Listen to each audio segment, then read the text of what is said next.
Στα ηλιόλουστα δρομάκια της Σαντορίνης της Ελλάδας, ένα αόριστο μικρό κοριτσάκι σε αναζήτηση φαγητού. Πεινασμένος και απορρίφθηκε, πλησιάζει ένα γεμάτο εστιατόριο και κάνει ένα απλό αίτημα. Τραγουδήστε σε αντάλλαγμα για ένα ψωμί. Οι πελάτες την αγνοούν. Ο ιδιοκτήτης του εστιατορίου θέλει να το εκδιώξει. Αλλά ένας νεαρός σερβιτόρος, κινούμενος από συμπόνια, αποφασίζει να δώσει μια ευκαιρία. Και όταν το κορίτσι ανοίγει το στόμα της για να τραγουδήσει, αυτό που συμβαίνει αφήνει όλους άφωνους. Τι ήταν πίσω από αυτή τη φωνή? Ποιο ήταν αυτό το παιδί? Και γιατί η ιστορία σας για να αλλάξει τα πάντα? Στα στενά και καθάριστα δρόμους της Σαντορίνης, όπου ο ήλιος είπε αντίο σε μια επίδειξη χρυσών χρωμάτων και το Αιγαίο του Αιγαίου ψιθύρισε παλιά μυστικά, υπήρχε ένα μικρό εστιατόριο που ονομάζεται Καλή Καρδιά. Ο τόπος, με τους τοίχους και τις μπλε λεπτομέρειές του, ήταν ένα φιλόξενο καταφύγιο για τους τουρίστες και τους κατοίκους της περιοχής. Ήταν εκεί που ο Δημήτρης, ένας νεαρός σερβιτόρος που παρακολουθούσε προσεκτική και γενναιόδορη καρδιά, εργάστηκε καθημερινά. Αγωνιζόταν στην κούραση και την ψυχρότητα που μερικές φορές επιβλήθηκε η ζωή. Ενώ οι πελάτες απολάμβαναν τυπικά πιάτα, μουσάκα, σουβλάκι και φρέσκες σαλάτες με βότανα, το εστιατόριο δονείται με τον ήχο συνομιλιών και γέλια. Αλλά αυτό το συγκεκριμένο απόγευμα, ένα απροσδόκητο γεγονός, ήταν έτοιμο να μετατρέψει τη ρουτίνα αυτού του τόπου.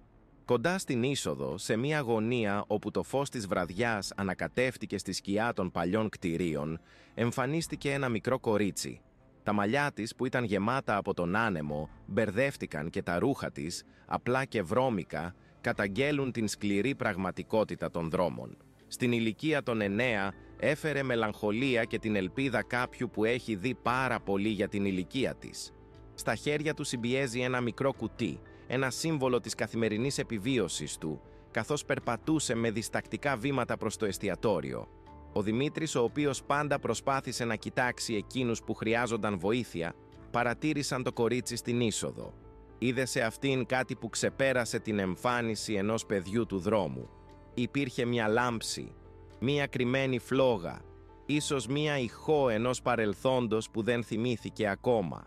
Όταν το κορίτσι με σχεδόν ανεπαίσθητη φωνή ρώτησε «Παρακαλώ, μπορώ να τραγουδήσω για ένα κομμάτι ψωμί?» Μία σιωπή σταμάτησε στον αέρα. Μερικοί πελάτες κοίταξαν μακριά, ενοχλημένοι από την απροσδόκητη διακοπή. Άλλοι, κινούμενοι από μία σιωπηλή περιέργεια, γύρισαν τα μάτια τους στη μικρή φιγούρα που τόλμησαν να ονειρευτούν μια τόσο ασυνήθιστη ανταλλαγή. Ο Δημήτρης αισθάνθηκε ότι η καρδιά του σφίγγει και σε μία όθηση της συμπόνιας κούνησε. Δεν μπορούσε να αφήσει μια τέτοια νεαρή ψυχή να ξεχαστεί.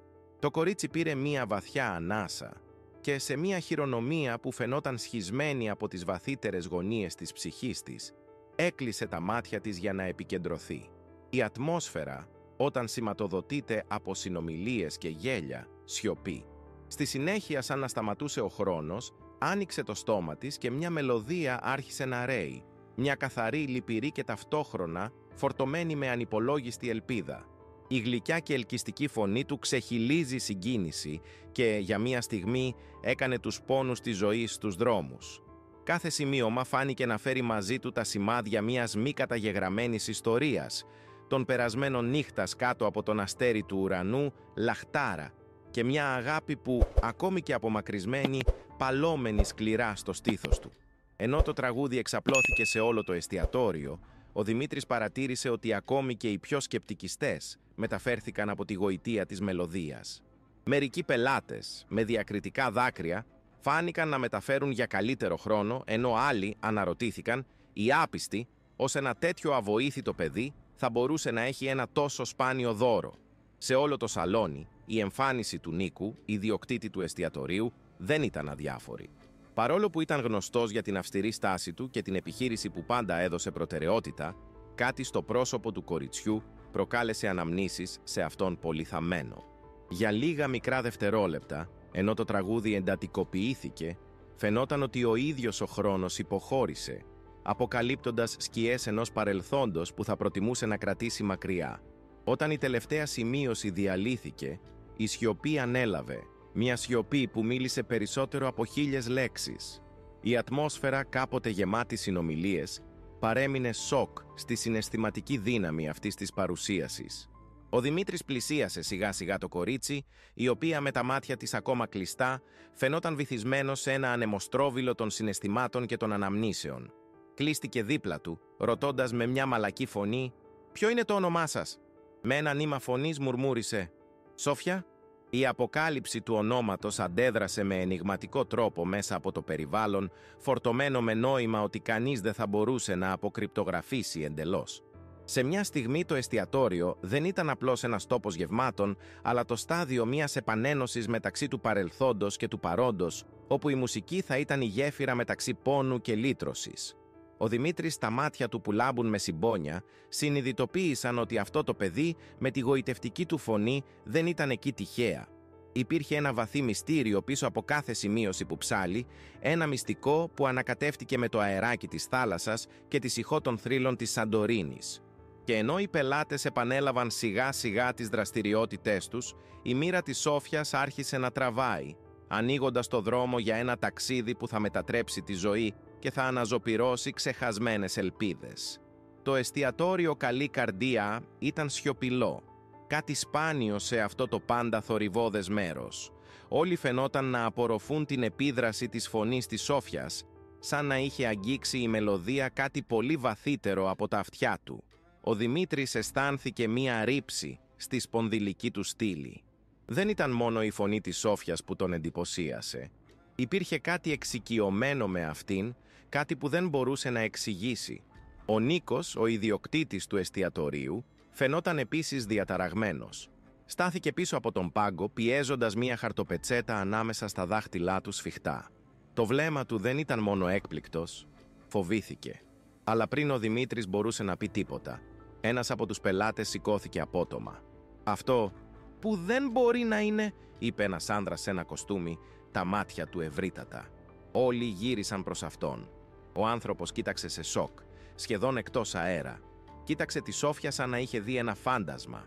Ο Δημήτρης κοίταξε και έβαλε τον εαυτό του λίγο μπροστά από το κορίτσι, σαν να ήθελε ενστικτωδώς να την προστατεύσει. «Ξέρετε αυτό το κορίτσι?» ρώτησε. Ο άνθρωπος δεν απάντησε αμέσως.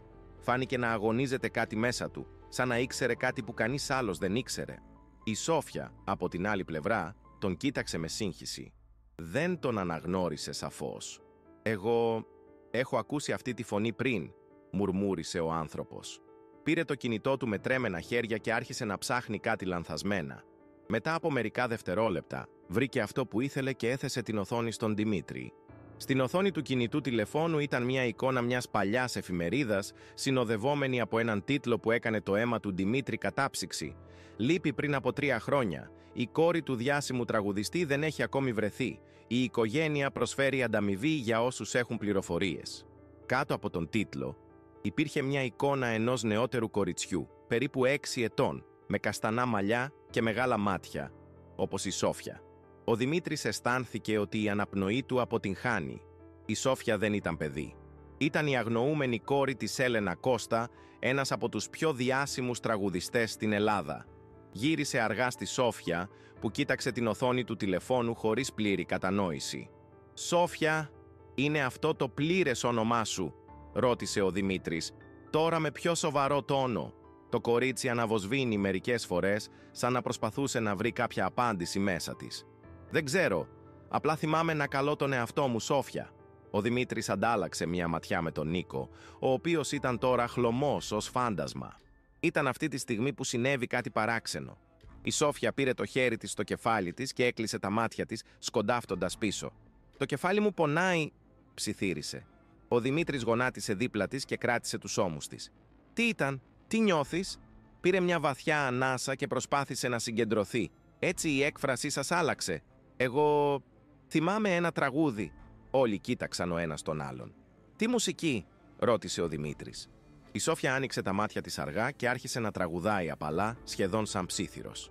Η μελωδία ήταν λεπτή και μελαγχολική και τη στιγμή που η φωνή του γεμίζει ξανά το εστιατόριο, ο Νίκος έριξε το ποτήρι που κρατούσε, σπρώχνοντας το στο πάτωμα. Ο Δημήτρης γύρισε αμέσως. «Τι είναι αυτό, Νίκο? Γνωρίζετε αυτό το τραγούδι?» Ο παλιός ιδιοκτήτης του εστιατορίου φαινόταν παραλυμμένος, τα ευρύτατα, σταθερά μάτια του στη Σόφια. Άνοιξε το στόμα του για να πει κάτι, αλλά δεν βγήκε καμία λέξη. Ήταν τότε που η Σόφια διέκοψε το τραγούδι ξαφνικά και πήρε ξανά τα χέρια της στο κεφάλι της. «Εγώ νομίζω ότι κάποιος το τραγουδούσε σε μένα πριν από το κρεβάτι». Ο Δημήτρης αισθάνθηκε μια μορφή κόμβου στο λαιμό του. Κοίταξε για άλλη μια φορά τον Νίκο, αυτή τη φορά με υποψία. «Νίκος, τι ξέρετε για αυτό το κορίτσι?» Ο άνθρωπος δεν απάντησε, απλώς έτρεξε το χέρι του πάνω στο πρόσωπό του, σαν να προσπαθούσε να μηνύσει κάτι αδύνατο. Και στη συνέχεια, για πρώτη φορά εδώ και χρόνια, ο Νίκος κοίταξε τον Δημήτρη με αληθινό φόβο στα μάτια του. Αυτό το τραγούδι ήταν το τελευταίο που η Έλενα Κώστα τραγούδισε στο κοινό πριν εξαφανιστεί. Ο Δημήτρης αισθάνθηκε την καρδιά του. Κάτι πολύ μεγαλύτερο ήταν πίσω από αυτή την ιστορία. Και ο Νίκος ήξερε περισσότερα από τι έλεγε. Ολόκληρο το εστιατόριο βυθίστηκε σε μια βαριά σιωπή. Το σπασμένο γυαλί του Νίκου φαινόταν το μικρότερο από τα προβλήματα εκείνη την εποχή. Ο παλιός ιδιοκτήτης του εστιατορίου κοίταξε τη Σόφια σαν να είδε ένα φάντασμα και ο Δημήτρης ήξερε ότι σήμαινε μόνο ένα πράγμα. Ο Νίκος ήξερε κάτι που κανείς άλλος δεν ήξερε. Η Σόφια κοίταξε, μπερδεμένος και φοβισμένος από την αντίδραση των ενηλίκων γύρω της. Δεν κατάλαβε γιατί η φωνή της είχε τόσο μεγάλο αντίκτυπο, ούτε γιατί αυτό το τραγούδι προκάλεσε τέτοια ένταση. Ο άνθρωπος κοστούμι, ο οποίος είχε δείξει τη φωτογραφία της εφημερίδας, εκαθάρισε το λαιμό του και κοίταξε ευθείας τον Νίκο. «Σας αναγνωρίζετε, δεν αναγνωρίζετε». Ο Νίκος δίστασε. Το βλέμμα του εκτρέπεται στον Δημήτρη και ο σερβιτόρος παρατήρησε την εσωτερική σύγκρουση στο πρόσωπο του αφεντικού. Δεν ήθελε να παραδεχτεί κάτι. Ο Δημήτρης βγήκε προς τα εμπρός, διέσχισε τα χέρια του και κοίταξε σοβαρά τον Νίκο. «Αν ξέρετε κάτι, είναι καλύτερο να μιλήσετε τώρα». Ο Νίκος συμπιέζει τα χείλη του, ορατά ενοχλημένος. Κοίταξε ξανά τη Σόφια, στη συνέχεια στο σπασμένο γυαλί στο πάτωμα, σαν να ψάχνει για μία απόσπαση της προσοχής, έναν τρόπο να ξεφύγει από αυτή την κατάσταση. Αλλά δεν υπήρχε διέξοδος. Αναστέναξε βαθιά και, με σοβαρή φωνή και ενοχή, είπε: «Συναντήθηκα την Έλενα Κώστα». Όλοι συνέλαβαν την αναπνοή τους. Ο Δημήτρης έλαμψε, έκπληκτος. «Τι?» Ο Νίκος έτρεξε ένα χέρι πάνω από το πρόσωπό του σαν να κουρασμένος. «Πριν ανοίξω αυτό το εστιατόριο, εργάστηκα στη μουσική βιομηχανία.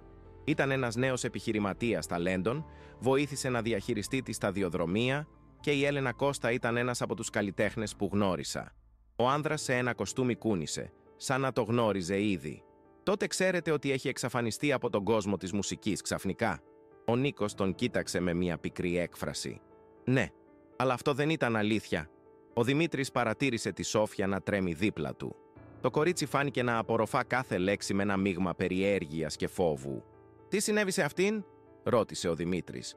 Ο Νίκος πήρε μια βαθιά ανάσα πριν συνεχίσει. Η Έλενα έχασε τη φωνή της. Η σιωπή έχει εγκατασταθεί ξανά. Ο Δημήτρης κοίταξε. «Έτσι?»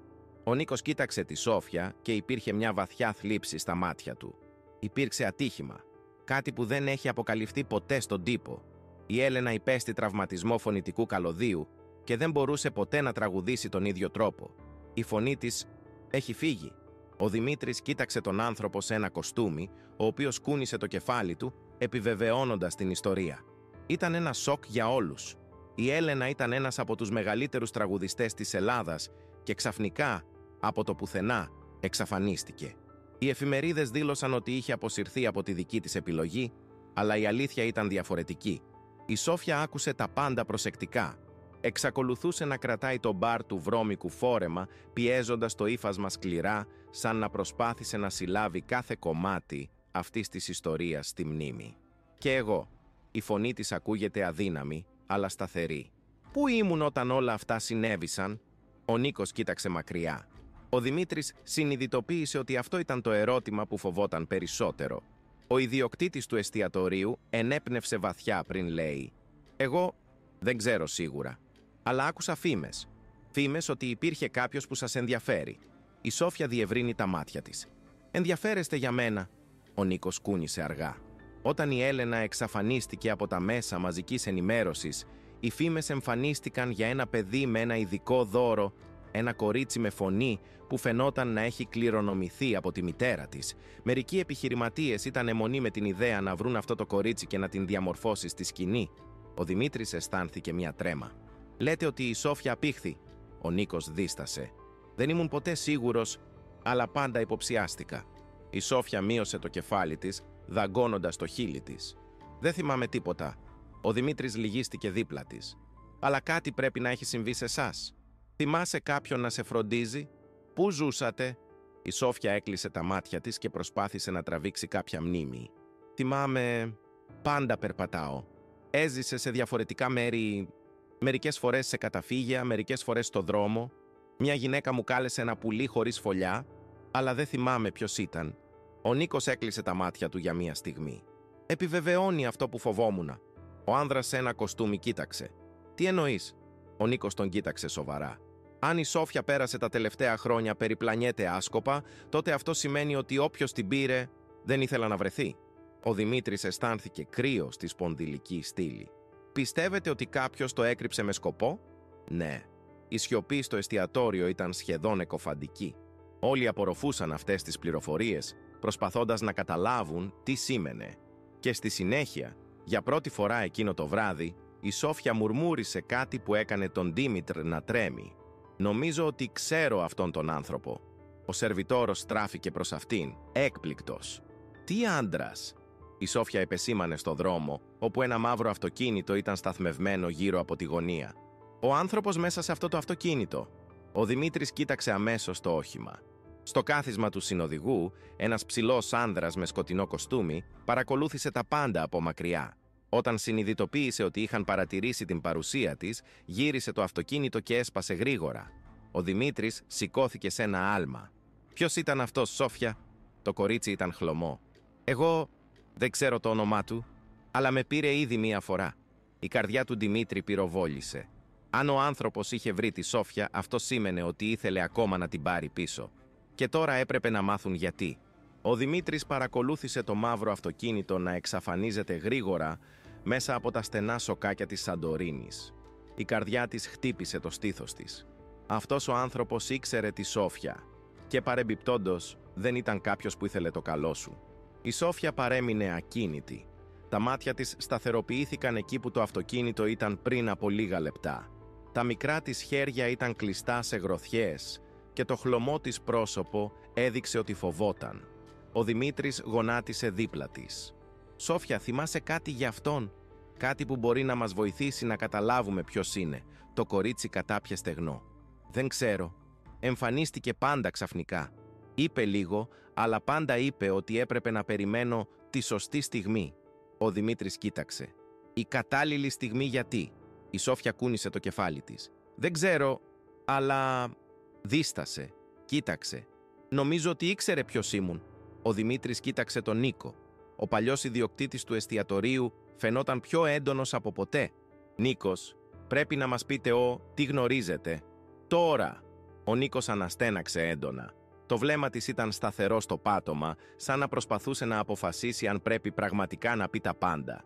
Τέλος, κοίταξε και είπε «Αυτός ο άνθρωπος, νομίζω ότι ξέρω ποιος είναι». Ο Δημήτρης ήταν σε εγρήγορση. «Πού?» Ο Νίκος έκλεισε τα μάτια του για μια στιγμή πριν απαντήσει.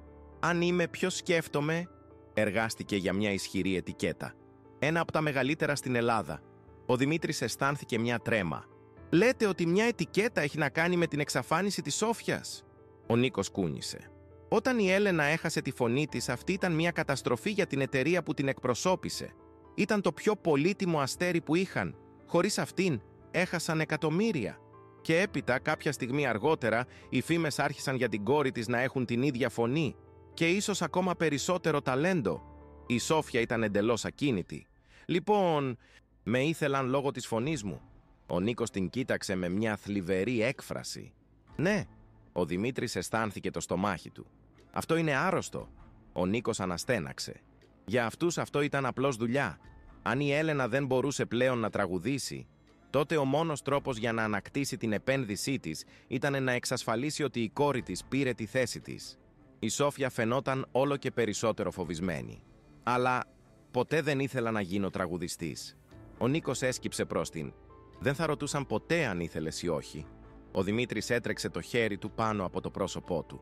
«Έτσι κάποιος την πήρε όταν ήταν μικρή και την κράτησε μακριά από τη μητέρα της ώστε να μπορούν να την ελέγξουν όταν ήρθε η ώρα».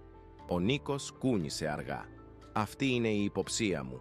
Ο Δημήτρης αισθάνθηκε το αίμα να βράσει. Αυτό σημαίνει ότι ο άνθρωπος μπορεί να προσπαθήσει να την πάρει ξανά. Η σιωπή που ακολούθησε ήταν τρομακτική. Η Σόφια αγκάλιασε τα χέρια της. «Δεν θέλω να επιστρέψω σε αυτόν». Ο Δημήτρης κοίταξε τον Νίκο. «Πρέπει να κάνουμε κάτι. Τώρα». Ο Νίκος έτρεξε ένα χέρι πάνω από τη στοχαστική γκρίζα γενιάδα του. «Υπάρχει μόνο ένα πράγμα που μπορεί να τους εμποδίσει να πάρουν τη Σόφια». Ο Δημήτρης κοίταξε. «Τι?» Ο Νίκος κοίταξε ευθείας το κορίτσι. «Η μητέρα της πρέπει να ξέρει ότι είναι ζωντανή». Η σιωπή επέστρεψε. Η Σόφια διευρύνει τα μάτια της. «Η μαμά μου». Ο Δημήτρης αισθάνθηκε το βάρος αυτών των λέξεων. «Ξέρεις που είναι η Έλενα Κώστα?» Ο Νίκος δίστασε. «Δεν είμαι σίγουρος, αλλά ξέρω κάποιον που μπορεί να ξέρει». Ο Δημήτρης σηκώθηκε. «Ας πάμε λοιπόν τώρα. Όσο περισσότερο παίρνουμε, τόσο πιο επικίνδυνο παίρνει». Αλλά πριν να απαντήσει ο Νίκος, μία άγνωστη φωνή αντέδρασε στην είσοδο του εστιατορίου. Πολύ αργά, ο Δημήτρης γύρισε γρήγορα. Στην πόρτα του εστιατορίου, ο άνδρας σε ένα κοστούμι στο αυτοκίνητο στέκεται τώρα εκεί, με ένα ελαφρύ χαμόγελο στο πρόσωπό του. Η Σόφια ήταν εντελώς ακίνητη. Τα μάτια του διευρύνθηκαν με φόβο. Ο Δημήτρης αισθάνθηκε την καρδιά του. Ο άνθρωπος έκανε ένα βήμα μπροστά. «Νομίζω ότι έχουμε παίξει κρύβονται και αναζητούμε πάρα πολύ χρόνο, δεν νομίζετε, Σόφια?» Ο σερβιτόρος έβαλε τον εαυτό του μπροστά από το κορίτσι αμέσως. «Μείνετε μακριά από αυτήν». Ο άντρας χαμογέλασε, εντελώς ήρεμη. «Δεν χρειάζεται να δράσετε έτσι, αγόρι. Θέλω απλώς να μιλήσω». Ο Δημήτρης κράτησε την επιχείρηση της στάσης του. «Να μιλήσω. Τι, πώς την κρατήσατε κρυμμένη από τη μητέρα της?» Ο άνθρωπος κλείνει μόνο το κεφάλι του. «Κάθε ιστορία έχει δύο πλευρές. Αλλά ούτως ή άλλως, η Σόφια δεν έχει άλλη επιλογή». Η Σόφια έτρεξε πίσω από τον Δημήτρη. «Δεν θα πάω μαζί σου». Ο άνθρωπος αναστέναξε και στη συνέχεια πήρε ένα φάκελο από την τσέπη του σακάκι. «Ήξερα ότι θα το λέγατε αυτό». Έριξε το φάκελο στο πλησιέστερο τραπέζι. Ο Νίκος τον πήρε και άνοιξε. Τα μάτια του διευρύνθηκαν όταν είδε το περιεχόμενο. Ο Δημήτρης τον κοίταξε σύγχυση. «Τι είναι αυτό?» Ο Νίκος κοίταξε και ο Δημήτρης είδε κάτι που δεν είδε ποτέ στο πρόσωπο του παλιού ιδιοκτήτη. Φόβος. «Είναι νομικά έγγραφα». Ο άνδρας σε ένα κοστούμι χαμογέλασε. «Έγγραφα υιοθεσίας. Όλοι οι υπάλληλοι. Σύμφωνα με τον νόμο, η Σόφια ανήκει ήδη σε εμάς. Η Σόφια συνέλαβε την αναπνοή της». Ο Δημήτρης αισθάνθηκε το σώμα να παγώσει. «Αυτό είναι ένα ψέμα». Ο άνθρωπος χαμογέλασε ακόμα περισσότερο. «Ναι, στη συνέχεια, ρωτήστε τον Νίκο». Ο Δημήτρης κοίταξε τον Νίκο, περιμένοντας τον να το αρνηθεί. Αλλά ο γέρος μείωσε μόλις το κεφάλι του. «Εγώ...» Ο Δημήτρης αισθάνθηκε βάρος στο στήθος του. «Το ήξερες αυτό?» Ο Νίκος έκλεισε τα μάτια του για μια στιγμή. «Δεν ήξερα ότι ήταν επίσημο, αλλά υποψιαζόμενη». Η Σόφια φαινόταν απεγνωσμένα στο Δημήτρη. «Τι σημαίνει αυτό?» Ο άνθρωπος σε κοστούμι κράτησε τα χέρια του στις τσέπες του. «Σημαίνει ότι νομικά ανήκει σε μένα». Ο Δημήτρης σφίγγει τις γροθιές του. Ο άντρας χαμογέλασε. «Ελάτε μαζί μου τώρα, ή θα επιστρέψω με την αστυνομία». Η σιωπή ήταν αφόρητη. Η Σόφια κοίταξε από τη μια πλευρά στην άλλη, αναζητώντας κάποια λύση. Ο Δημήτρης αισθάνθηκε ότι η απελπισία μεγαλώνει μέσα του. Χρειάστηκαν να σκεφτούν γρήγορα. Ή η Σόφια θα αφαιρεθεί για πάντα. Ολόκληρο το εστιατόριο φαινόταν κατεψυγμένο στο χρόνο. Ο τρυφερός άνθρωπος κράτησε το βλέμμα του κρύο και υπολογίζοντας, σαν να ήταν απολύτως βέβαιος ότι κανείς δεν θα μπορούσε να εμποδίσει αυτό που επρόκειτο να συμβεί. Η Σόφια έτρεξε πίσω από τον Δημήτρη, τα μάτια της δάκρυα με φόβο. Ο Δημήτρης κοίταξε τα έγγραφα στο τραπέζι. Τα επίσημα έγγραφα, υπογεγραμμένα και σφραγισμένα, πιστοποιώντας ότι η Σόφια ανήκε νόμιμα σε αυτόν τον οργανισμό. Αλλά κάτι ήταν λάθος. Ο Νίκος πήρε ένα από τα χαρτιά με τρέμενα χέρια, εξετάζοντας κάθε λεπτομέρεια. Ο Δημήτρης είδε ελαφρώς τους μαθητές του και για μια σύντομη στιγμή ο παλιός ιδιοκτήτης του εστιατορίου φαινόταν εξαγριωμένος. Γύρισε αργά στον άνδρα σε ένα κοστούμι. «Πώς το πήρες?» Ο άντρας χαμογέλασε. «Έχω τις σωστές επαφές. Σε αντίθεση με εσάς, Νίκο, ξέρω πώς να λύσω τα πράγματα χωρίς να χρειάζεται να κρύψω ένα παιδί σε ένα εστιατόριο που αποσυντίθεται». Ο Δημήτρης μείωσε τα μάτια του. «Έτσι παραδέχεστε ότι την κρατούσατε μακριά από τη μητέρα της?» Ο άνθρωπος αναστέναξε ανυπόμονα. «Ας είμαστε ρεαλιστές, ναι. Η Έλενα δεν θα μπορούσε ποτέ να τη δημιουργήσει με τον σωστό δρόμο. Καταστράφηκε. Ένας τραγουδιστής που έχασε τη φωνή του και δεν ανέκτησε ποτέ. Η Σόφια, από την άλλη πλευρά, έχει ένα ταλέντο που μπορεί να κοπεί. Απλώς εγγυόμαστε ότι προστατεύεται μέχρι να είναι έτοιμη. Η Σόφια τον κοίταξε με αγανάκτηση. «Δεν είμαι αντικείμενο», ο άνθρωπος διέσχισε τα χέρια του. «Όχι, είστε μια επένδυση». Ο Δημήτρης αισθάνθηκε το αίμα να βράσει. Χρειάστηκε να πάρει τη Σόφια από εκεί. Τώρα, φαινόταν διακριτικά στον Νίκο και προς έκπληξή του, ο γέρος φάνηκε να έχει φτάσει στο ίδιο συμπέρασμα. Έτσι όλα συνέβησαν πολύ γρήγορα. Ο Νίκος άρπαξε το γυάλινο βάζο στο τραπέζι και το έριξε στον τοίχο, απλώνοντας κομμάτια παντού. Ο δυνατός θόρυβος έκανε όλους τους πελάτες να φωνάζουν και να κοιτάζουν πίσω, να αποσπούν την προσοχή. Ο Δημήτρης εκμεταλλεύτηκε τη στιγμή. Κρατούσε το χέρι της Σόφιας σφιχτά. «Τρέξτε!» Το κορίτσι δεν δίστασε. Αυτή και ο Δημήτρης πυροβόλησαν στο πίσω μέρος του εστιατορίου, περνώντας από την κουζίνα. «Τους παίρνουν!» φώναξε τον άνδρα σε ένα κοστούμι. Οι μάγειρες ήταν έκπληκτοι όταν ο Δημήτρης και η Σόφια διέσχισαν τον σφιχτό χώρο μεταξύ των παγκάδων και των βρασμάτων. «Ανοίξτε την πίσω πόρτα!» φώναξε ο Δημήτρης. Ένας από τους σύγχρονους μάγειρες υπακούει στον προβληματισμό. Η πόρτα άνοιξε, αποκαλύπτοντας ένα στενό σοκάκι που οδήγησε στους δρόμους της Σαντορίνης. Ο Δημήτρης και η Σόφια πυροβόλησαν. Έτρεξαν κάτω από το δρομάκι, τα βήματα αντιχούν ενάντια στους λευκούς πέτρινους τοίχους. Ο Δημήτρης κράτησε σταθερά το χέρι της Σόφιας, καθοδηγώντας την με τρόπους που γνώριζε καλά. Αλλά δεν ήταν μόνοι. Πίσω από αυτούς άκουσαν τον ήχο των βαρέων βημάτων και των φωνών να φωνάζουν παραγγελίες. «Τρέχουν μακριά! Πάρτε το κορίτσι!» Ο Δημήτρης αισθάνθηκε κρύο στη σπονδυλική στήλη. Ο άνδρας σε κοστούμι δεν ήταν μόνος. Έπρεπε να εξαφανιστούν γρήγορα. Φτάνοντας στο τέλος του δρομάκι, ο Δημήτρης κοίταξε και τις δύο πλευρές. Στα αριστερά, ένας πολυσύχναστος δρόμος με τουρίστες και αυτοκίνητα. Στα δεξιά, ένα μονοπάτι που οδήγησε στους βράχους. «Πού?» ρώτησε η Σόφια, λαχταρούσε. Ο Δημήτρης έλαβε απόφαση. «Έλα μαζί μου!» Την τράβηξε στους βράχους. Ήταν επικίνδυνο, αλλά αν μπορούσαν να φτάσουν στο χαμηλότερο μέρος του νησιού, θα μπορούσαν να κρύψουν στα σκάφη των μικρών ψαράδων. Η Σόφια προσπάθησε να συνοδεύσει τον Δημήτρη, αλλά τα πόδια της ήταν μικρά και το έδαφος ήταν ακανόνιστο. «Εγώ δεν μπορώ να τρέξω γρηγορότερα». Ο Δημήτρης κοίταξε πίσω. Οι άνδρες πλησίαζαν. Έκανε μια επικίνδυνη απόφαση. «Πηγαίνετε στην πλάτη μου». Η Σόφια διευρύνει τα μάτια της. «Τι? Πιστέψτε με!» Δίστασε μόνο ένα δευτερόλεπτο πριν πηδήσει στην πλάτη της. Ο Δημήτρης κρατούσε τα πόδια του και άρχισε να τρέχει γρηγορότερα, κάτω από το μονοπάτι με όλη τη δύναμη που είχε. Ο ήχος των βημάτων των διωγμών αναμειγνύεται με το θόρυβο του ανέμου και της θάλασσας χτυπώντας τις πέτρες κάτω. Ήταν σχεδόν εκεί.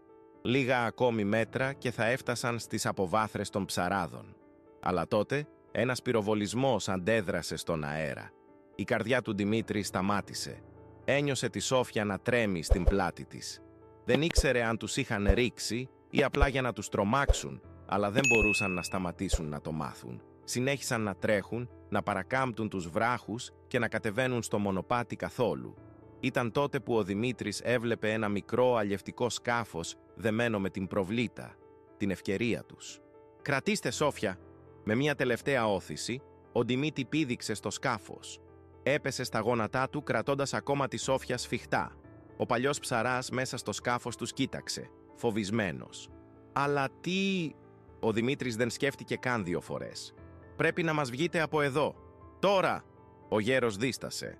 Αλλά στη συνέχεια άκουσε τις κραυγές των ανδρών που πλησίαζαν. Κοίταξε τον Δημήτρη και τη Σόφια, είδε φόβο στα μάτια τους και στη συνέχεια κούνησε. Ενεργοποίησε τον κινητήρα του σκάφους και έφυγε από την προβλήτα ακριβώς όπως οι άνδρες έφτασαν στην άκρη της αποβάθρας. Ο Δημήτρης κοίταξε πίσω και είδε τον άνδρα σε ένα κοστούμι στην άκρη του νερού, με τα μάτια του σταθερά πάνω τους. Ακόμη και από μακριά, ο Δημήτρης μπορούσε να δει το κρύο χαμόγελο στο πρόσωπό του. Αυτή η ιστορία δεν τελείωσε ακόμα.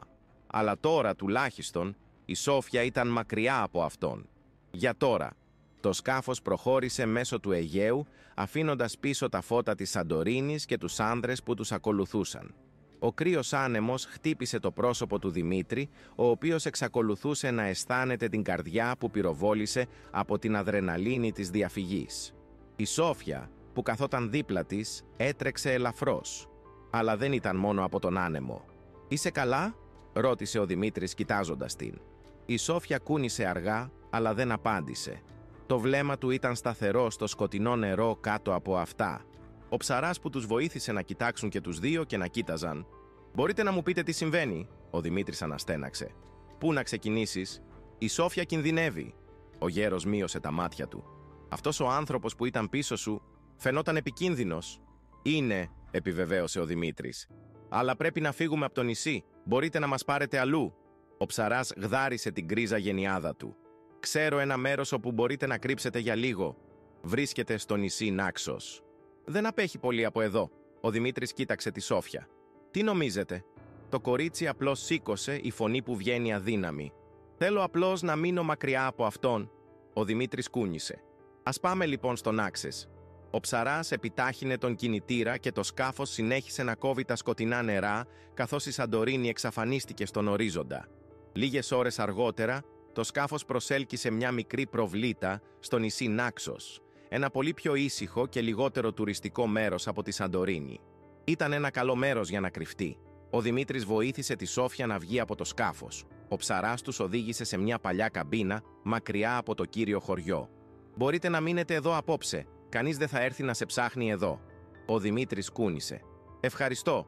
Ο ψαράς είπε αντίο και επέστρεψε στο σκάφος. Όταν ήταν μόνη, η Σόφια τελικά έσπασε τη σιωπή. «Δημήτρη, τι θα κάνουμε τώρα?» Ο Δημήτρης κάθισε δίπλα της. «Πρέπει να βρούμε τη μητέρα σας». Η Σόφια αγκάλιασε τα δικά της γόνατα. «Τι γίνεται αν δεν με θέλει πια?» Ο Δημήτρης την κοίταξε σοβαρά. «Αυτό δεν είναι αλήθεια. Η μητέρα σου δεν σταμάτησε ποτέ να σε ψάχνει». Η Σόφια μείωσε το κεφάλι της. «Δεν την θυμάμαι». Ο Δημήτρης άγγιξε τον ώμο της ευγενικά. «Αλλά σε θυμάται». Η σιωπή γεμίζει την ατμόσφαιρα για μια στιγμή, μέχρι που η Σόφια τον κοίταξε. «Τι γίνεται αν αυτοί οι άνδρες μας συναντήσουν ξανά?» Ο Δημήτρης συμπιέζει τις γροθιές του. «Δεν θα το αφήσω να συμβεί». Η Σόφια κούνησε αργά. Ήταν τότε ότι το τηλέφωνο του Δημήτρη δονείται. Πήρε τη συσκευή και κοίταξε την οθόνη. Ήταν ένα μήνυμα από τον Νίκο. «Καταφέρατε να ξεφύγετε, καλέστε με το συντομότερο δυνατόν. Έχω κάτι σημαντικό να το πω». Ο Δημήτρης αισθάνθηκε μια τρέμα. Τι ανακάλυψε ο Νίκος? «Κοίταξε τη Σόφια. Νομίζω ότι είμαστε έτοιμοι να μάθουμε πού είναι η μητέρα σου». Αλλά έξω από την καμπίνα, δύο προσεκτικά μάτια παρακολουθούσαν κάθε κίνησή τους. Και ο αγώνας για τη Σόφια ήταν ακόμα μακριά από το τέλος. Η καμπίνα ήταν σιωπηλή, αλλά ο Δημήτρης αισθάνθηκε βάρος στον αέρα. Κάτι ήταν λάθος. Κοίταξε μέσα από το μικρό παράθυρο, αλλά η σκοτεινή νύχτα έκρυψε κάθε πιθανή απειλή. Ακόμα κι έτσι, ήξερε ότι δεν ήταν μόνη. Η Σόφια, που καθόταν σε ένα στρώμα στο πάτωμα, αγκάλιασε τα γόνατά της. Το χαμένο του βλέμμα αντανακλούσε τον ανεμοστρόβιλο των συναισθημάτων που έζησαν τις τελευταίες ώρες. «Πρέπει να μιλήσουμε με τον Νίκο», δήλωσε ο Δημήτρης, παίρνοντας το τηλέφωνο και καλώντας γρήγορα. Μετά από μερικές πινελιές, η χυδαία φωνή του Νίκου απάντησε. «Είσαι εντάξει, είμαστε. Αλλά πρέπει να γνωρίζουμε τι ανακαλύψατε». Υπήρχε μια σύντομη σιωπή. «Έτσι», ο Νίκος απάντησε. «Ξέρω που είναι η Έλενα Κώστα». Η Σόφια σήκωσε το κεφάλι της αμέσως. Ο Δημήτρης σφίγγει το τηλέφωνο σφιχτά. «Πού?» «Αθήνα. Έχει απομονωθεί τα τελευταία χρόνια, αλλά εξακολουθώ να έχω κάποιες επαφές. Ζει μακριά από τα μέσα μαζικής ενημέρωσης και σχεδόν κανείς δεν το γνωρίζει. Αλλά...» Ο Νίκος δίστασε. Ποτέ δεν σταμάτησε να ψάχνει για τη Σόφια. Ο Δημήτρης κοίταξε το κορίτσι. «Πρέπει να γνωρίζει ότι η κόρη της είναι ζωντανή». «Συμφωνώ», απάντησε ο Νίκος. «Αλλά υπάρχει ένα πρόβλημα». «Ποιο?» «Αυτός ο άνθρωπος, το κοστούμι, πηγαίνει και στην Αθήνα». Το αίμα του Δημήτρη έπεσε. «Πώς ξέρετε?» «Αφού έφυγες, έλαβα μια προειδοποίηση από έναν γνωστό που εργάζεται για έναν επιρροή επιχειρηματία. Ο τρυφερός άνθρωπος έκανε κλήσεις και φαίνεται ότι ήδη υποψιάζονται πού πήγατε». Η Σόφια άρχισε να τρέμει. Ο Δημήτρης αισθάνθηκε το σώμα του σκληρό. «Δεν μπορούν να φτάσουν εκεί μπροστά μας. Στη συνέχεια βιαστείτε», προειδοποίησε ο Νίκος. «Θα προσπαθήσω να κάνω χρόνο εδώ, αλλά πρέπει να βγούμε από το νησί το συντομότερο δυνατό». Ο Δημήτρης κούνησε. «Ας πάμε τώρα». Αλλά μόλις έκλεισε το τηλέφωνο, άκουσε ένα θόρυβο έξω. Η Σόφια τον κοίταξε, φοβισμένος. Τι ήταν αυτό? Ο Δημήτρης έκανε χειρονομία έτσι ώστε να είναι σιωπηλός. Πήρε ένα μαχαίρι κουζίνας στο τραπέζι και περπάτησε αργά στην πόρτα. Άκουσε βήματα. Η καρδιά του πυροβόλησε. Ξαφνικά άνοιξε την πόρτα και έριξε το μαχαίρι προς το σχήμα που είδε να κινείται. Μια φωνή και ένας κωφός θόρυβος ακούστηκε. Ο Δημήτρης πλησίασε γρήγορα και είδε έναν άνθρωπο που βρισκόταν στο πάτωμα, κρατώντας τον ώμο του, όπου το μαχαίρι τον χτύπησε με μία βόσκηση. Ο άνθρωπος τον κοίταξε θυμωμένα και προσπάθησε να σηκωθεί, αλλά ο Δημήτρης ήταν ταχύτερος. Τον άρπαξε από το κολάρο και τον πίεσε στον τοίχο. «Ποιος σας έστειλε?» Ο άνδρας έσκασε τα δόντια του. «Πιστεύεις ότι μπορείς να φύγεις για πάντα?» Ο Δημήτρης αισθάνθηκε το αίμα να βράσει. «Εργάζεστε για το κοστούμι, έτσι δεν είναι?» Ο άντρας χαμογέλασε στη γωνία. «Έχετε ήδη χάσει. Είναι ένα βήμα μπροστά σας». Ο Δημήτρης αισθάνθηκε κρύο στη σπονδυλική στήλη. «Τι σημαίνει αυτό?» Ο άντρας απλώς γέλασε. «Καλή τύχη στην Αθήνα». Πριν ο Δημήτρης μπορούσε να αντιδράσει, ο άνθρωπος έβγαλε κάτι από την τσέπη του και το έριξε στο πάτωμα. Μία αντλία καπνού. Ο Δημήτρης υποχώρησε, βήχας ως ατμόσφαιρα γεμάτη με σκοτεινή ομίχλη. Όταν ο καπνός διαλύθηκε, ο άνθρωπος έφυγε. Η Σόφια έτρεξε σε αυτόν. «Τι συνέβη?» Ο Δημήτρης κοίταξε το πάτωμα κλείνοντας τις γροθιές του. «Ήθελε να μας τρομάξει, αλλά αυτό απλά με έκανε πιο σίγουρο». Η Σόφια αναβοσβήνει. «Σίγουρα τι?» Ο Δημήτρης πήρε μία βαθιά ανάσα. «Πρέπει να φτάσουμε στην Αθήνα. Και πρέπει να το κάνουμε τώρα». Η Σόφια κούνησε, αποφασισμένη. Εξακολουθούσαν να μην ήξεραν πώς θα αντιμετώπιζαν αυτό που έρχεται, αλλά ήξεραν ότι δεν μπορούσαν πλέον να ξεφύγουν. Το πρωί έφτασε κρύο. Ο αιχμηρός άνεμος του Οκτωβρίου έκανε τη Σόφια να τρέμει, καθώς αυτή και ο Δημήτρης περπάτησε στους δρόμους της Αθήνας, μεταμφιεσμένοι μεταξύ τουριστών και των ντόπιων. Ήταν μακριά από την ηρεμία του νησιού Νάξος. Εδώ, στην καρδιά της πόλης, όλα φαινόταν πιο αναστατωμένα, πιο απρόβλεπτα. Κάθε γωνιά κοίταξαν τους ώμους. Το αίσθημα της παρατήρησης ήταν σχεδόν ορατό. Ο άνθρωπος που βρήκε στην καμπίνα Νάξιαν δεν ήταν ένας απλός κατάσκοπος. Είχε κάτι πολύ μεγαλύτερο πίσω του. Ο Δημήτρης κράτησε το κινητό τηλέφωνο, ακόμα χωρίς το θάρρος να καλέσει τον Νίκο. Αυτό το μήνυμα που έλαβε δεν θα τον αφήσει μόνο του. «Είναι πιο κοντά από ό,τι νομίζετε». «Δημήτρης, αισθάνομαι ότι κάτι θα συμβεί», η Σόφια είπε, η ανησυχητική εμφάνιση. Ο Δημήτρης την κοίταξε αναγκάζοντας ένα χαμόγελο. «Ξέρω, αλλά είμαστε σχεδόν εκεί. Ας βρούμε τη μητέρα σας και όλα αυτά θα τελειώσουν». Αλλά όπως ακολούθησαν οι πολυσύχναστοι πλατεία συν θάμα, κάτι έβγαλε την προσοχή του. Απέναντι από το δρόμο, ένας άνδρας σε ένα σκοτεινό κοστούμι μιλούσε σε κάποιον σε έναν καφέ. Ο Δημήτρης δεν μπορούσε να δει το πρόσωπό του, αλλά το κρύο βλέμμα του ανθρώπου τον έκανε να τρέμει. Πήρε το χέρι της Σόφιας και την τράβηξε γρήγορα σε ένα κοντινό δρομάκι. «Μην κοιτάς τώρα», ψιθύρισε. «Ξέρω ποιος είναι». Η Σόφια τον κοίταξε σύγχυση. «Ποιος είναι αυτός?» Ο Δημήτρης παρακολούθησε τον άνθρωπο να μπαίνει σε ένα αυτοκίνητο με σκοτεινά παράθυρα. Φάνηκε να περιμένει κάποιον. Ο φόβος τον πήρε και ήρθε μια αίσθηση επίγουσας ανάγκης. «Είναι πίσω μας. Και τώρα ξέρει ότι είμαστε στην Αθήνα. Πρέπει να δράσουμε γρήγορα». Το πρώτο πράγμα που έκανε ο Δημήτρης ήταν να καλέσει τον Νίκο. «Νίκος, είστε ακόμα σε επαφή με τους φίλους σας?» «Ναι, είμαι». «Τι συμβαίνει?» «Ο άνθρωπος στο κοστούμι είναι εδώ. Μόλις βγήκε από έναν καφέ στο Συνθάγμα. Είμαι βέβαιος ότι είναι πίσω μας». Ο Νίκος ήταν σιωπηλός για μερικά δευτερόλεπτα. «Μείνετε σε κίνηση. Θα ενεργοποιήσω μερικούς ανθρώπους για να τους βοηθήσω. Μην ανησυχείτε. Απλώς ακολουθήστε τον τόπο που σημάδεψα. Θα είμαι εκεί σύντομα». «Πού είναι?» ρώτησε ο Δημήτρης ύποπτος. «Στην Εθνική Βιβλιοθήκη. Είναι ένα ήσυχο και λιγότερο παρακολουθούμενο μέρος. Φτάστε εκεί και σε βρίσκω». Ο Νίκος έκλεισε γρήγορα. Ο Δημήτρης κράτησε το κινητό του και κοίταξε τη Σόφια. «Πρέπει να πάμε τώρα». Η Σόφια φαινόταν ακόμα πιο νευρική. «Δημήτρη, τι γίνεται αν η μητέρα μου δεν θέλει να με δει? Τι γίνεται αν δεν με αναγνωρίζει?» Ο Δημήτρης λυγίζει παίρνοντας το χέρι της. «Θα σε αναγνωρίσει. Είμαι σίγουρος γι' αυτό. Δεν μπορούμε να χάσουμε την ελπίδα». Αλλά ενώ επρόκειτο να φύγουν από το δρομάκι, μία σκιά τους ακολούθησε. Κάποιος πλησίασε τον Δημήτρη και πριν μπορέσει να αντιδράσει, ένα βαρύ χέρι προσγειώθηκε στον ώμο του. Γύρισε απότομα, έτοιμος να πολεμήσει, αλλά στη συνέχεια είδε το γνωστό πρόσωπο του Νίκου. «Έλα, γρήγορα», ο Νίκος είπε, τραβώντας τους μακριά. Ο Δημήτρης και η Σόφια έτρεχαν μετά από αυτόν, καθώς τους καθοδήγησε μέσα από τα στενά δρομάκια της Αθήνας, αποφεύγοντας τις πολυάσχολες περιοχές. Έφτασαν γρήγορα στην Εθνική Βιβλιοθήκη, όπου ο Νίκος τους πήρε σε ένα κρυμμένο εσωτερικό δωμάτιο. Εκεί αποκάλυψε ένα παλιό έγγραφο. Ήταν ένα εμπιστευτικό αρχείο για την Ελένα Κώστας. Ο Δημήτρης κοίταξε το έγγραφο, αμηχανία. Τι σημαίνει αυτό? Ο Νίκος επεσήμανε μια ξεθοριασμένη φωτογραφία της Έλενας, πολύ νεότερο, με έναν άνδρα δίπλα του. Αυτός ο άνθρωπος είναι ο Ανδρέας Βασίλης, ένας Έλληνας επιχειρηματίας με επικίνδυνες συνδέσεις. Έχει εμπλακεί σε σκοτεινές επιχειρήσεις και πιστεύω ότι έχει να κάνει με αυτό που συνέβη με τη μητέρα του. Η Σόφια κοίταξε, κοιτάζοντας την εικόνα. Τι έχει να κάνει με τη μητέρα μου? Ο Νίκος αναστέναξε. Η Έλενα Κώστα δεν έψαχνε μόνο για τη Σόφια. Τρέχει μακριά από τον Ανδρέα.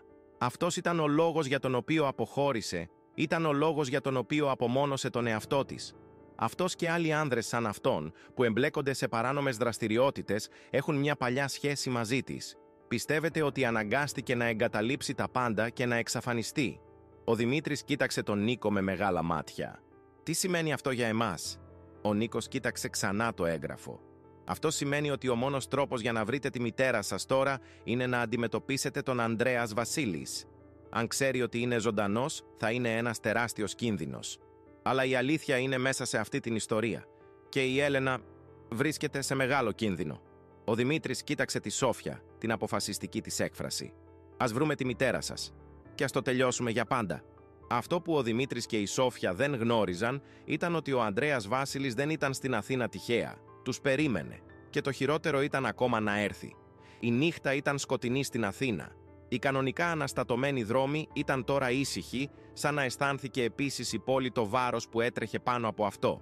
Η Σόφια, ο Δημήτρης και ο Νίκος βρίσκονταν σε ασφαλές σημείο, λίγα τετράγωνα από το σπίτι του Ανδρέα Βάσιλη, όπου όλα θα αποφασίστηκαν. Ο Δημήτρης κοίταξε την πόρτα εισόδου του σπιτιού του επιχειρηματία. Ο τόπος φάνηκε επιβλητικές, ασφαλείς και επιτηρητικές κάμερες. Ήξερε ότι για να μπει εκεί θα χρειαζόταν κάτι περισσότερο από το θάρρος. «Νίκος, είσαι σίγουρος ότι είμαστε έτοιμοι για αυτό?» ρώτησε ο Δημήτρης, προσαρμόζοντας το σακάκι και προσπαθώντας να φανεί ήρεμος. Ο Νίκος τον κοίταξε σοβαρά. «Ποτέ δεν ήμουν τόσο σωστός. Ο Ανδρέας έχει μία ατζέντα και αν γνωρίζει ότι η μητέρα του είναι ζωντανή, είναι θέμα χρόνου μέχρι να την βρει. Δεν μπορούμε να το περιμένουμε πια». Η Σόφια, που είχε σιωπηθεί για κάποιο χρονικό διάστημα, μιλούσε τελικά, τρέμοντας αλλά σταθερή φωνή της.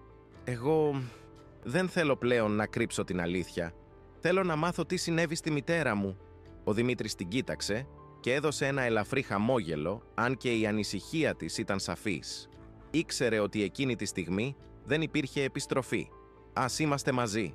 Ανεξάρτητα από το τι συμβαίνει, η Σόφια, θα το λύσουμε. Με αυτό, οι τρεις προετοιμασμένοι για αυτό που θα έρθουν». Μέσα στο αρχοντικό του Ανδρέα, η πολυτέλεια ήταν τρομακτική.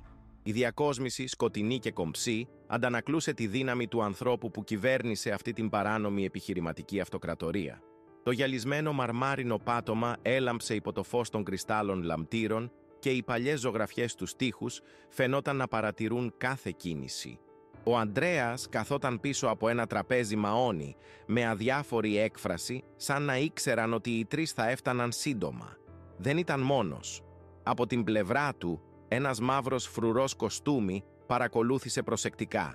Όταν ο Δημήτρης, η Σόφια και ο Νίκος μπήκαν στην κύρια πόρτα, η σιωπή διακόπτεται μόνο από τον ήχο της ηχότων μπότες του Δημήτρη ενάντια στο μάρμαρο. Ο Ανδρέας τους κοίταξε χωρίς έκπληξη. «Ήξερα ότι θα έρθετε», είπε ήρεμα διασχίζοντας τα δάχτυλά του. «Αλλά είναι αργά. Έχω σκεφτεί όλα τα πιθανά σενάρια». Ο Δημήτρης δεν δίστασε. «Πού είναι η Έλενα?» ζήτησε. Ο Ανδρέας έσκυψε ελαφρώς προς τα εμπρός, ένα κακό χαμόγελο που σχηματίζεται στο πρόσωπό του. «Νομίζεις ότι είναι ακόμα ζωντανός?» ρώτησε με ένα μπερδεμένο γέλιο. «Πιστεύετε πραγματικά ότι θα με ξεφύγει?» Ήξερε τι διακυβεύεται. Η Σόφια βγήκε προς τα εμπρός στο χλωμό πρόσωπό της, αλλά αποφασίστηκε. «Μην παίζετε μαζί μου. Είναι η μητέρα μου». «Πού είναι?» Ο Ανδρέας κράτησε το χαμόγελο, αλλά το βλέμμα στα μάτια του ήταν κρύο. «Η μητέρα σου ήταν μια επιλογή που έκανε. Έκανε την απόφασή της εδώ και χρόνια και εσύ, αγαπητή μου Σόφια, δεν ήξερε ποτέ την αλήθεια. Έλεγα τα πάντα». ο Δημήτρης συμπιέζει τις γροθιές του. «Θα μας πείτε τώρα, πού είναι?» Ο Ανδρέας σηκώθηκε αργά, περπατώντας σε ένα παράθυρο, κοιτάζοντας την πόλη. «Η Έλενα ήταν πάντα γυναίκα αρχών. Αλλά είμαι κι εγώ.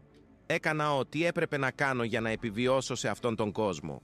Η μητέρα σου ήταν η μόνη που κατάφερε πραγματικά να με προκαλέσει. Δεν είχε άλλη επιλογή παρά να φύγει».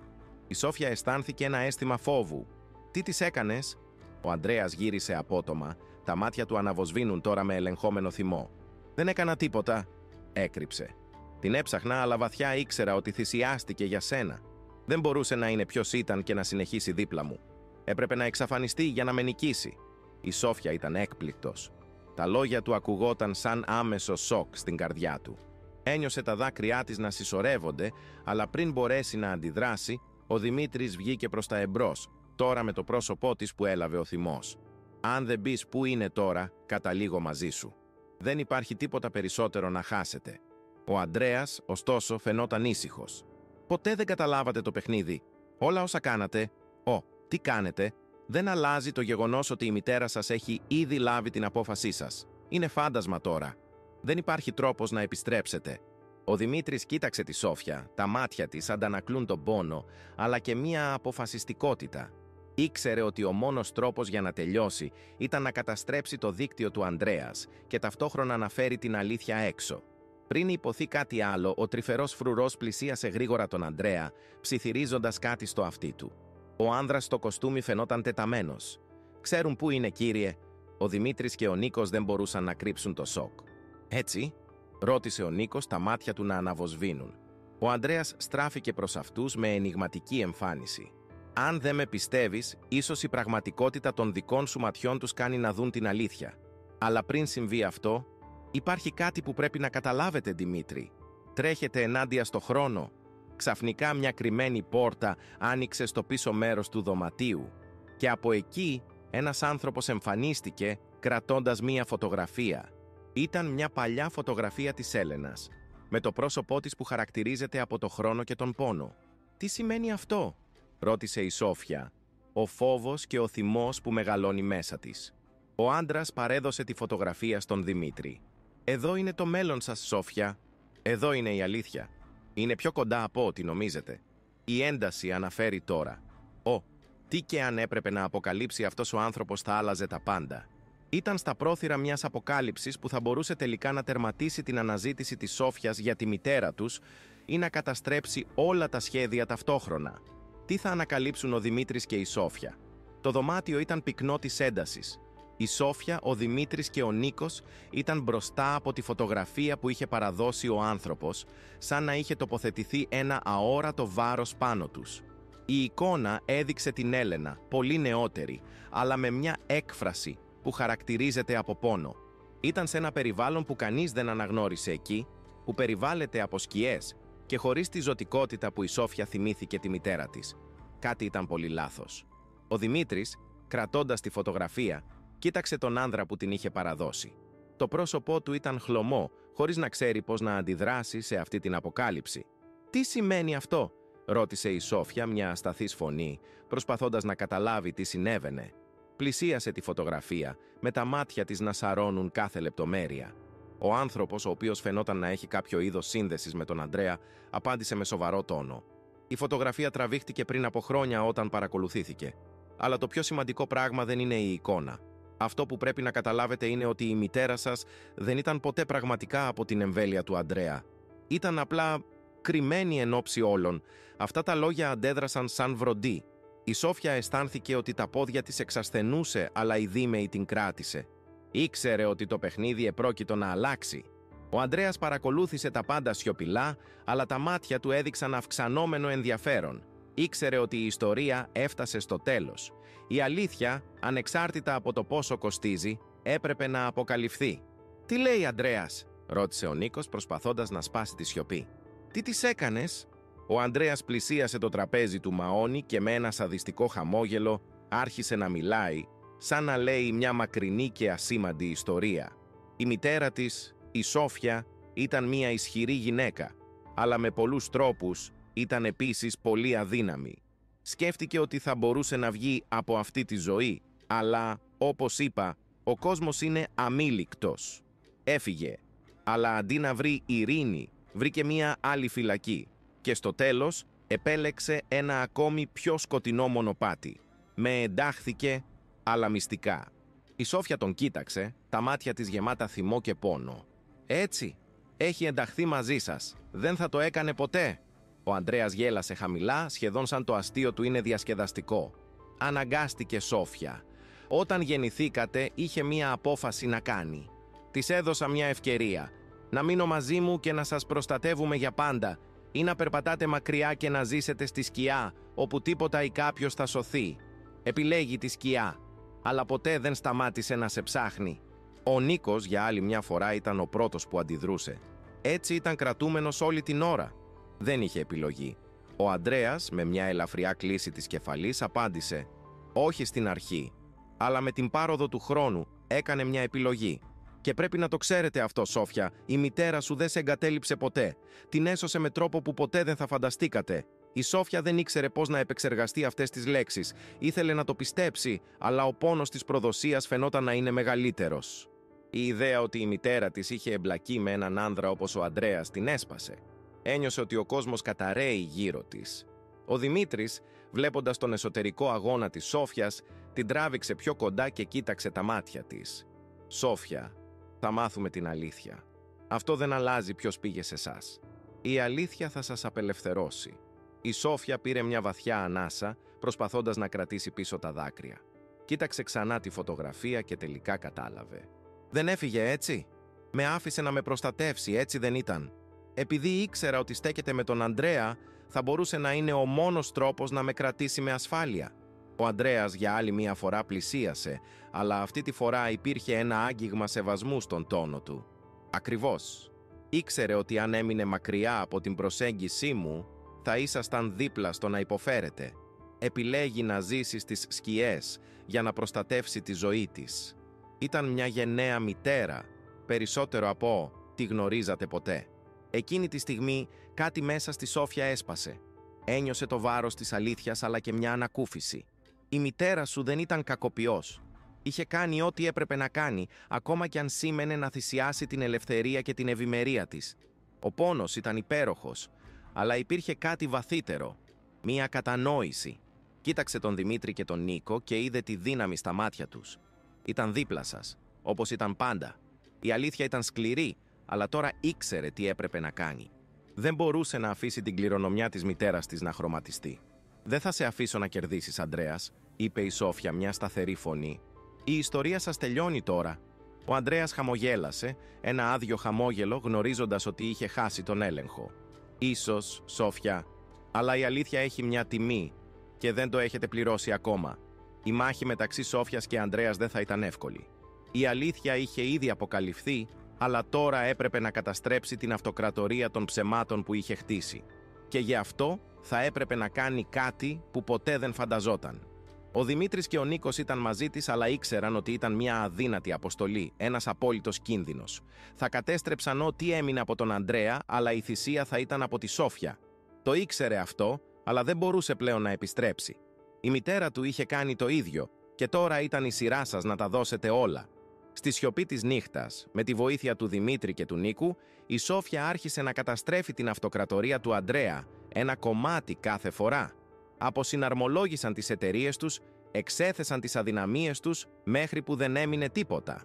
Αλλά όταν ο Ανδρέας τελικά νικήθηκε, γύρισε στη Σόφια και με ένα πικρό χαμόγελο μουρμούρισε «Δεν θα βρείτε ποτέ ειρήνη, Σόφια. Το παρελθόν θα σας βρει πάντα». Και τότε κατάλαβε. Δεν χρειάστηκε να βρει ειρήνη. Χρειάστηκε να ζήσει με την αλήθεια και την αγάπη των ανθρώπων γύρω της. Αυτό που συνέβη δεν μπορούσε να ανατραπεί, αλλά τώρα είχε τη δύναμη να επιλέξει το μέλλον. Λίγες εβδομάδες αργότερα, η Σόφια βρισκόταν σε έναν ήσυχο καφέ από την Αθήνα, βλέποντας την πόλη που τώρα φαινόταν πιο ήσυχη. Το βάρος των χρόνων αναζήτησης για την αλήθεια είχε τελικά διαλυθεί και βρήκε στη μητέρα της την κληρονομιά που ζήτησε τόσο πολύ, το θάρρος να κάνει τι ήταν σωστό, ακόμα και όταν ο κόσμος φαινόταν να είναι εναντίον της. Ο Δημήτρης και ο Νίκος ήταν δίπλα του. Μαζί ξανακτίστηκαν η ζωή τους, γνωρίζοντας ότι η ιστορία της μητέρας τους δεν θα ξεχαστεί ποτέ. Η Έλενα είχε προστατεύσει τη Σόφια ακόμα και όταν όλα φαινόταν χαμένα και τώρα ήταν η Σόφια που πήρε τα ηνία της μοίρας. Χαμογέλασε τους φίλους της, γνωρίζοντας ότι η αλήθεια, τόσο οδυνηρή όσο ήταν, τελικά τους απελευθέρωσε. Και πάνω απ' όλα ήξερε ότι η ιστορία της μητέρας του ήταν μια ιστορία αγάπης και θυσίας. Μια ιστορία που τώρα τελικά θα μπορούσε να υποθεί.